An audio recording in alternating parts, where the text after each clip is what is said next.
J'allais au hasard, discutant avec moi-même les mots de cette étrange conversation, et je m'agarrais si bien dans 1000 commentaires que je finissais par douter de la valeur nominale des paroles, des idées.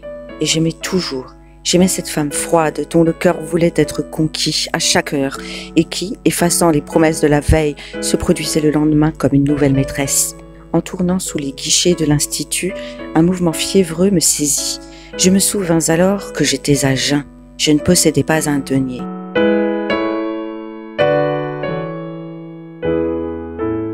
Pour comble de malheur, la pluie déformait mon chapeau, le détruisait. C'était le chapeau d'un homme soigneux, mais son existence artificielle arrivait à son dernière période. Il était blessé, déjeté, fini, véritable haillon, digne représentant de son maître. Faute de 30 sous, je perdais mes derniers vêtements. Ah, que de sacrifices ignorés j'avais fait à Fedora depuis 3 mois. Souvent, je consacrais l'argent nécessaire au pain d'une semaine pour aller la voir un moment. Les malheureux ont des dévouements dont il ne leur est point permis de parler aux femmes vivant dans une sphère de luxe et d'élégance. Elles voient le monde à travers un prisme qui teinte en or les hommes et les choses. Naguère insouciant en fée de toilette, je respectais maintenant mon habit comme moi-même. Entre une blessure à recevoir et la déchirure de mon frac, je n'aurais pas hésité.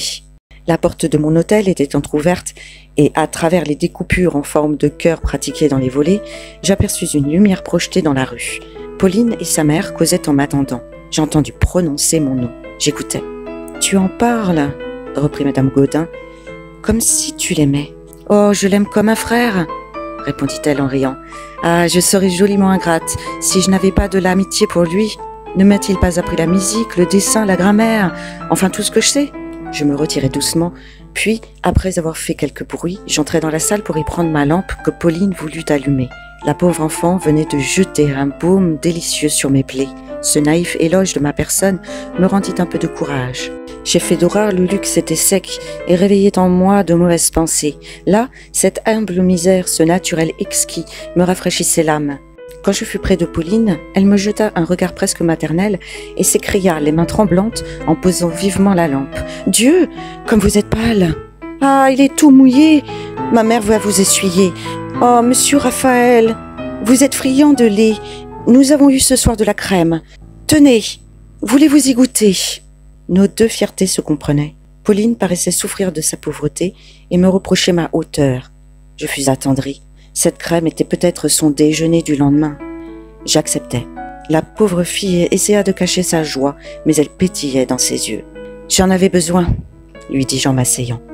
Alors une expression soucieuse passa sur son front. « Vous souvenez-vous, Pauline, de ce passage où Bossuet nous peint Dieu, récompensant un verre d'eau plus richement qu'une victoire ?